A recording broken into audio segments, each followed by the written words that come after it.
ഈ പൗർണമി നമ്മൾ ഫ്രീ ആയിട്ടാണ് ചെയ്യാനായിട്ട് പോകുന്നത്. അതിൻ്റെ കാരണം എന്താണെന്നറിയോ? എന്നെ ഒരുപാട് സ്ത്രീകൾ എന്നെ ഈ കാലയളവിൽ ഒരുപാട് പേരെന്നെ വിളിച്ചിട്ടുണ്ട്.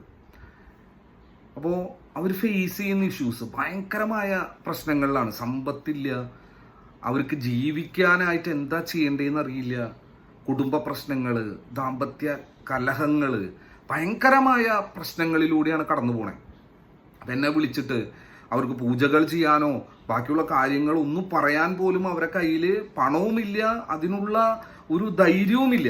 ഇങ്ങനെയുള്ളൊരു അവസ്ഥ കണ്ടപ്പോൾ പൊയ്യാറ ശ്രീ വിഷ്ണുമായ മഠം ചാരിറ്റബിൾ ട്രസ്റ്റിന്റെ മെയിൻ ഉദ്ദേശം തന്നെ ആത്മഹത്യകൾ കുറയ്ക്കുക എന്നുള്ളതാണ്. കാരണം ഞാൻ എൻ്റെ കുടുംബം ഒരുപാട് പ്രശ്നങ്ങൾ ഫേസ് ചെയ്തിട്ടുണ്ട്. അന്നേക്കും എന്നെ ആരെങ്കിലേക്ക് ഒന്ന് വന്ന് സഹായിച്ചതിന്റെ ഭാഗമായിട്ടാണ് പലരും എന്നെ ഒന്ന് എന്താ പറയാ തലോടിയത് കൊണ്ടാണ് ഞാനൊക്കെ ഇപ്പോഴും ജീവനോട് ഇരുന്നിട്ടുള്ളത്.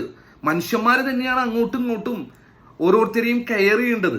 അപ്പോൾ എൻ്റെ മഠത്തിലേക്ക് വരുന്ന ആൾക്കാരുടെ അടുത്ത് ഞാൻ പറയാറുള്ളത്, നമ്മുടെ ജീവിതത്തിൽ പല ആവശ്യങ്ങളുണ്ടാവും, പല പ്രശ്നങ്ങളുണ്ടാവും. അത് നടന്നോ, അത് ദൈവം നമുക്ക് നടത്തി തന്നോ എന്നുള്ളത് നമ്മൾ നോക്കേണ്ട ആവശ്യമില്ല. നമ്മൾ ജീവിക്കണം, നമ്മൾ ജീവിച്ച് കാണിക്കണം. എല്ലാവരുടെ മുന്നിലും ഒരു ദിവസം സന്തോഷത്തോടെയും സമാധാനത്തോടെ ഇരിക്കാൻ വേണ്ടി നമ്മൾ പോരാടണം.